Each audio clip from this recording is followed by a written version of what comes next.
বুড়ি হলাম তোর কারণে, পরাণের বান্ধব রে, বুড়ি হলাম তোর কারণে। মরে গেল এক পর্যন্ত গানই গাবো। কত কইছি,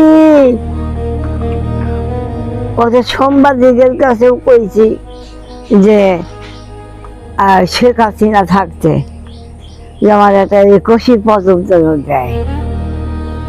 বাংলা খাইতে খুব, বাংলা খাইতে খুব বলছি, খুব পাইলাম তো না। প্রথম যে সময় সে যৌবনের ছিল, গান স্টেজ কাঁপাইতে পারতো, সেইটা ইন্ডিয়া তার খুব মূল্যায়ন ছিল।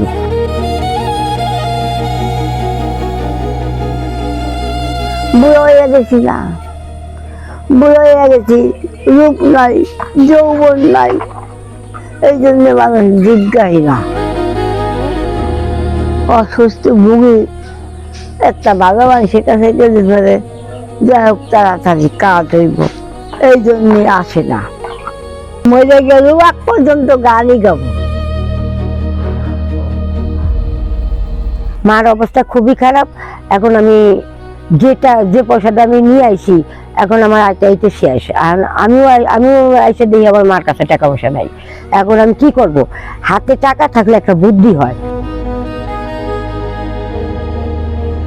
প্রাইভেট কারে মানুষ দেখলেও তাক লেগে যেত যে কাঙালিনী সুপি আইছে, তারা দেখলে একটা এলাকা আবার তার উচিলে কারেন্ট আইছে, তার হাত ভাঙে গেছে প্রায় 3-4 দিন আগে, এত 4-5 দিন আগে।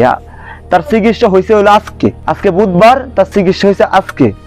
ধরেন এই 4-5 দিন তার চিকিৎসা, কি চিকিৎসা, ওষুধও খাইতে পারে না। কি গ্রামের লোকজন হাতে তাইরে দিছে, মানে আমার আম্মু টুকটাক চিকিৎসার এইসব কি হাত মাত মনে করেন যে বাঙালতা বলে, ওইটা দিয়ে সে ঠিক করে দিছে। ঠিক কেউ হয়েছে নাকি, সে ব্যথা কুয়াকুই করে আই সেই জায়গায় পড়ে যায় একলাই। এখন তার মেয়ে ছিল ঢাকা। আমি একজন জাতীয় শিল্পী পড়ে আছে, এখন তো গান গাইতে পারি। সব চ্যানেলে আমি কইতেছি, সব চ্যানেল যদি আমার একটা করে প্রোগ্রাম দেয়, তাহলে আমার ভাতের অভাব থাকবে না এবং আমার কোনো যন্ত্রণা থাকবে না। মার শরীরের অবস্থা বেশি ভালো না। মা কিডনি রোগের আক্রমণ, মানে তার 4 ভাগের মধ্যে 1 ভাগ আছে কিডনি ভালো, আর সবই।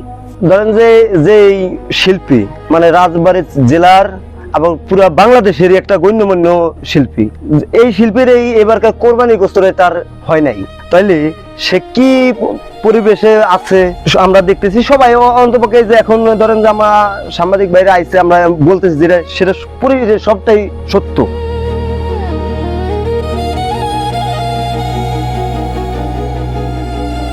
খুব কষ্টে চলে। এই যে মনে করেন বাংলা একাডেমি থেকে প্রত্যেক মাসে 20,000 করে দেওয়া দিত, প্রথম দিত ভালোই।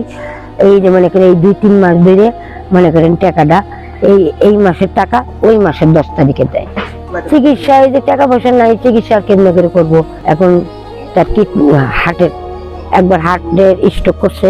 চাওয়া ওই যে আমার মার একটা আশা সরকারের কাছে, সে যেন বাইসে, সে যেমন বাইসে তাকে জাদুঘরটা দেখে ফেলেছে, সে যেন বাইসে থাকে, তার 21 পদক যেন সরকারে তারে দেয়, এই দেশে তার আশা।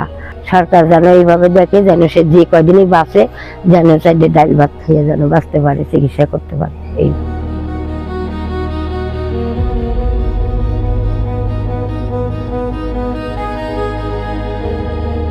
যে লোক বাহিরের দেশে বহু দেশে যায় ঘুরছে, যে মানুষটা ধরেন যে ভাই দেশ বিদেশে গান বাজনা করছে, ওই মানুষটা রাজবাড়ী জেলাটাকে ধরেন তুলে ধরছে।